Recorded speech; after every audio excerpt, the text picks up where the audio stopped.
Welcome to the latest unboxing video by theplayersaid.com.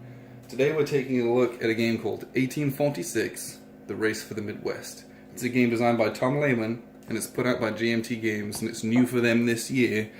I believe that it was acquired from a previous company, but it's brand new for GMT.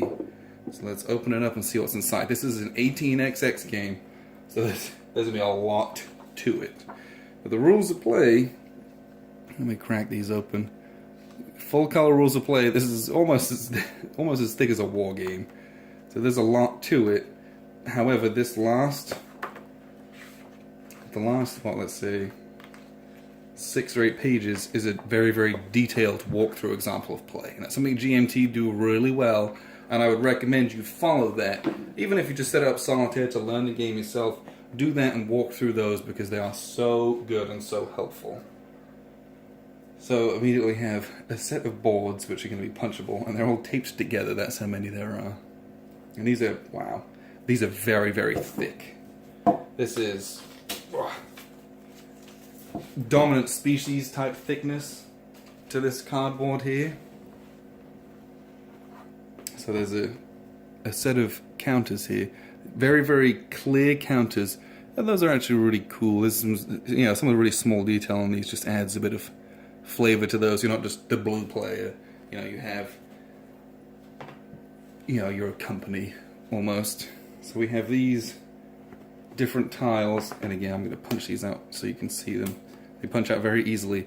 Those are very, very, very thick tokens. And there's a lot of them. These are single-sided. The hexes are going to go on the game board, and you're going to form roads and junctions on the map, which is the next thing that's in the box here. Okay, so let's pop out the map. Spoiler alert, there's cash in this game. So, the map itself, this is a fully mounted map board. Let's pop it open here.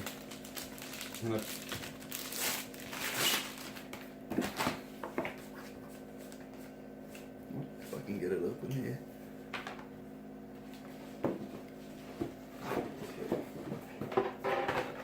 And this is a smaller map board than some of GMT's other games. A lot of them have an extra section to them, so it's not quite as intimidating. Let's move these so we can actually see everything. Okay. So you can see there's a lot going on the map already. I can even get everything in the shot. Okay. So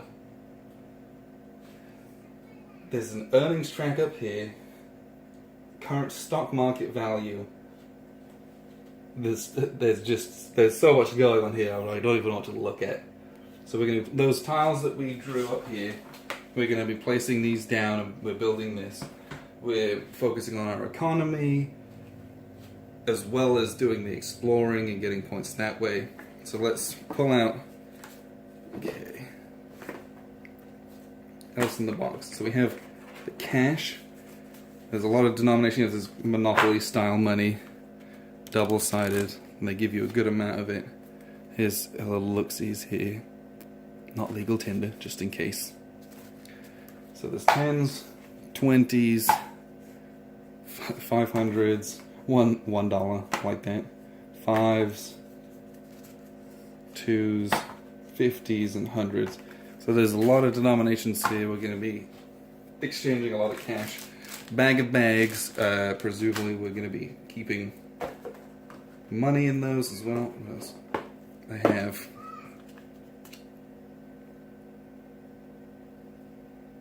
so these are the player boards. So this game can play up to 7 players, and I'm presuming we're going to have to block out a good amount of time. So there's a little train section here, and the treasury, and each of these have subsets of rules here. So we're going to be, are they all identical? No, they are not. Each of these are ever so slightly different. So that's something I actually really appreciate. 80. Yeah. A lot of them are different. You have different values here. Different purchasing powers, I think. So that's something that I'm excited for. When there's, in a game like this, you want just a little bit of asymmetry just to make the game a bit more interesting.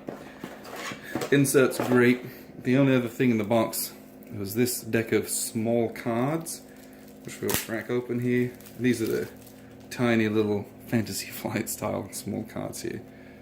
Okay, there's some role selection type things here. Maybe. There's just a lot of these small cards, and these are actually very interesting.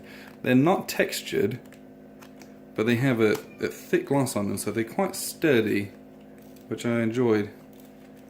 They're very different. There's just a lot of these cards. Buying trains. Whoa. Some of them, they're kind of stuck together. There's I don't know if that's just left over from the printing, the way they're printed. And then there's shares for different companies, buying stakes in those things as well. And there's just so much to this. So those are the components of the game. But I'm going to sit and read the rules, and we'll see what the actual game, just how deep it goes. But I don't know what the time recommendation is. They say 2 to 4 hours. With my group, I know it'll be longer than that. But we're going to get this one to the table. I know there's a lot of buzz around this 18XX, and hopefully GMT is going to pick up some more, because people who do like this style of game love this style of game. So watch out, a review for this one coming in the near future. Thank you.